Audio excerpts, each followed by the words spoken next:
being able to make a connection to somebody's heart. And you do that with your eyes, you do that with your soul, you do that with your honesty. And then it doesn't matter what language it is that you're speaking. And I always maybe naively thought that. And I think when I started working professionally around 2010-11, I didn't have so many opportunities to work like that. But I think after I did this film with Mani sir, I was able to work in various languages. And today I can so proudly say that, films are really just about connecting with stories, and they're about feelings, and I enjoy working like that. And To me, it's about the director, the vision of the director, the vision of the team, and to be a child on that set and to be pushed and to be a part of the wonderland that is created for me, and then to be able to tell stories through to be the sort of to be the physical vision of the director. I think that for me is very exciting. And be it Tamil, Telugu, Hindi, Spanish, French, any language, if I want to work with a director and if I want to work on a story, I will somehow do it. And I think I've really enjoyed that. And I think what to tie up what you were saying, today I feel like the world has become smaller in that way, in a way that cinema really, really connects different people, because again, stories are universal, feelings are universal. And even in the Indian film industry, and I specifically say the Indian film industry because I'm very proud to call myself an Indian film actor. And I'm so proud of our culture, of our multicultural heritage, of our languages, of our, our different, of the different kinds of cinema that we have. And I think so too the world over. We are connecting. I think there's more inclusivity. People are looking at actors. People are looking at sort of actors not for where they originate from, but for what they fulfill, in the story. And I think that's wonderful. And I'm so happy that I'm part of a generation where the change is happening and that we are all able to work like that. It's very interesting that you pointed out how the globe is shrinking in the context of consumption.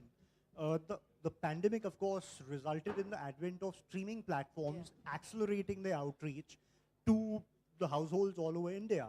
And that has allowed us, Indians, access to content from across the globe, and a global audience access to content that's made in India. What are your thoughts on this bridge that has been built, and what do you think will it take for a consistency of Indian content being consumed by the global audience that's beyond the diaspora? Of course, Indians in the US, Indians in the UK, Indians in Europe, Australia, all over have been consuming our content, a big deal. But it's still, we are still scratching the tip of the iceberg when it comes to getting the Americans in America, the French in France, to start watching our films at scale. What do you think are the factors that we can, as the Indian content industry, get into our content to make that happen? I think for anything to reach out to anybody, I think what is the most important thing is authenticity and honesty. I think if we make authentic content, and if our intention is to tell a story that belongs to us, and if we tell it beautifully, I think it'll connect to anybody. And I say authenticity because, as a country, we have a lot to offer. In terms of stories, and like I said, in terms of stories, in terms of cultures. And I think it's so important to be proud of it and to tell our own stories. So that's why I say authenticity.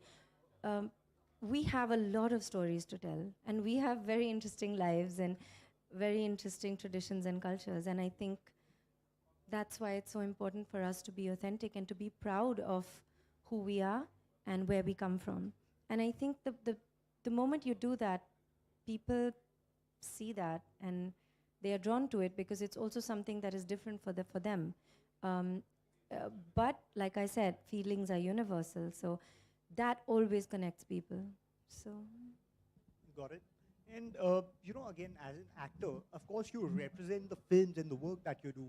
But at a forum like this, or wherever you travel, or wherever you shoot, you also represent the country as an ambassador in some sense, because you are an icon. You have achieved so much, starting so early, and there are people all over the world who look up to you. What do you think are the subtle responsibilities of somebody of your stature, somebody who's a public figure, while representing a country, a nation, a people at forums like these? that sounds very hectic. I try not to think about it. Because the moment I think about it, it becomes like so much pressure. For me, I feel like be yourself. And every day, like whether you're at a forum like this or whether you're dealing with somebody, who nobody is going to see, I think it's so important to be your best self, at every point and to everybody around you. Um, I know what you're saying. When you come to a place like Cannes, there is that huge responsibility because your entire country is watching you and there's a microscope on you. But So is the world. so, yes. But I feel like all the more it's so important to be yourself because the moment you come under any kind of pressure to perform for somebody else, you're not going to be yourself. I want my mistakes to be my own mistakes, my authentic mistakes. I can live with those, but I don't want to. I don't want to do silly things because somebody put pressure on me. So, I want to be a happy 5-year-old. I want to enjoy myself. It's been my dream to come to Cannes. It's of course a dream for anybody, and especially me as an Indian actor, to represent my country on a global platform. But when I do that, I want to be my best self, and I want to be me when I do it. And I will do that with responsibility. And if I make a mistake, then I'm learning, but it'll be my mistake. And if I don't, then great, I'll flow gracefully and happily, and hopefully people will cheer for me. We always will.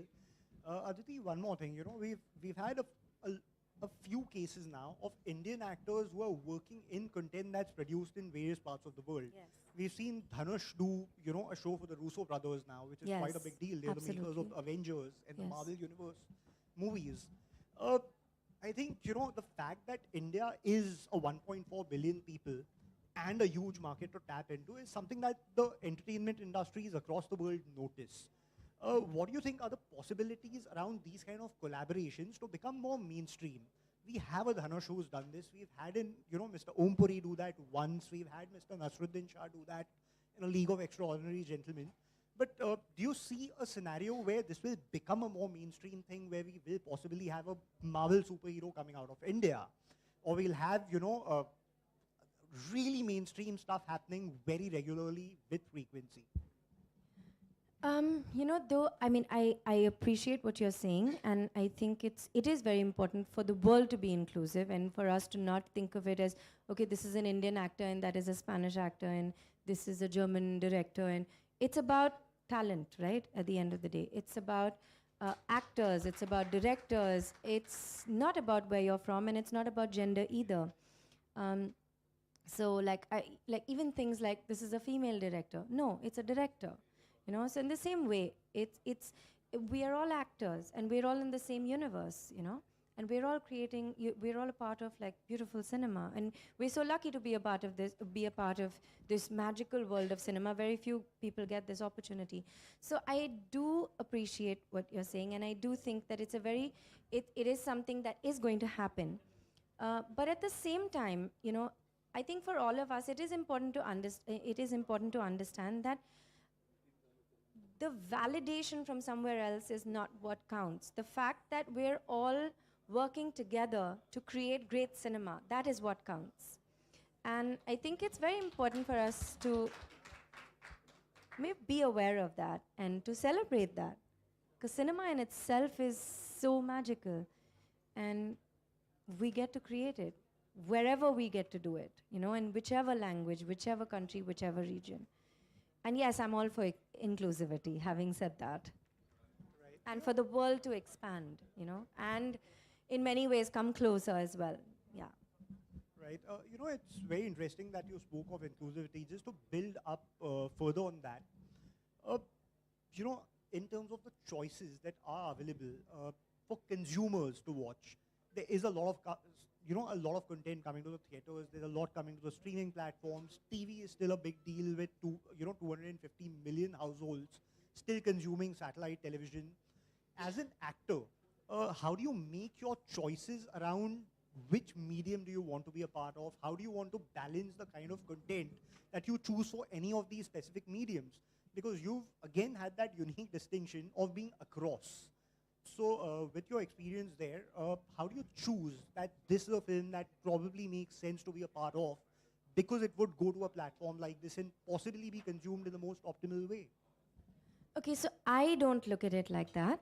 Maybe I should, but I don't look at it like that. I look at I look at what at this point is important to me. It might change over the years, I don't know, but at this point, I look at, okay, I'm dying to work with this director. I'm dying to work on this script. I'm dying to be this girl. I'm dying to whatever, work with this actor, whatever. All these things, the creative calls. Those are the first calls that I make. And then where that film goes, that I think is not a decision that I even should be a part of, according to me. Because that is a decision that the people who are making the film are more, according to me, they are more in control of being a part of those kinds of decisions. Like, for example, again, like a lot of us have grown up going to the theater, and it's again a very magical place. And so when the lockdown happened, about 2 or 3 of my films, which were supposed to be theatrical releases, they went to the OTT platforms. And the first one that did that, I started crying. I was like, no. It was my first Malayalam film, and it was a very special film. And I was playing a girl who doesn't speak. She's mute. And I was so excited for it to release in the theater, and it was a new audience for me, you know, the Malayalam audience. And I wept very loudly. And then the whole, I mean, I didn't, beyond, and of course they took me into, I mean, they took my, what I felt into consideration, but ultimately I realized that you can't put producers under that kind of stress, and we did go for an OTT release, and then I saw the magic of an OTT release, and it just reached out to the numbers that it did, people from all over the world, and I was getting insane messages from everybody, also because it was, you know, a new kind of role for me. I wasn't speaking, I didn't have a single dialogue, which is, an aside, one of the reasons I did it, that I didn't have to mug a lot of Malayalam dialogues, a language that I don't know. I'm also a dancer, so it gave me that, you know, that it was really amazing to work like that. But anyway, to get back to what I was talking about, it was a new world opened up for me, and that's when I realized, and also because we were all in lockdown, we had a lot of time to reflect and think and, you know, overthink. I realized that, you know, actually the medium really doesn't matter. It's about the content. It's about the creative team that you work with. It's about what you're doing in that story and in that film. And both mediums, theatrical releases and OTT platforms, they're both really incredible mediums, and they reach out to people in different ways. So as an actor, it's a win-win situation for me because I get to do both, and I am doing both. And now I'm possibly more consciously doing both. Earlier, maybe I was just meandering, but now I'm maybe more consciously doing both. Let me actually rephrase. So I didn't mean choosing the medium, I meant choosing scripts that you think are, yeah. According to the medium? Yeah, that is true. Like when I read a script, I do, but again, it's not my place to say, honestly. Because my job is, I mean, I have to come to set and perform and, you know, breathe life into the vision of the directors and basically be a 5-year-old on set. So that's what I think is what I should do. But yes, of course, all of us are more and more involved, you know, with other things as well. And we because I love to work as a team, I will say what I feel. So sometimes when a script comes to me, I do ask, surely, I mean, is this for the OTT platform? It sounds like it'll do really well there, or it'll reach out to a lot of, people there, or this sounds like a theatrical, but it shouldn't be my place to decide that. But I can think it and I can say it. I do. Got it. Also, I mean, before we close, just wanted to have a bit of a wish list of yours on a few factors.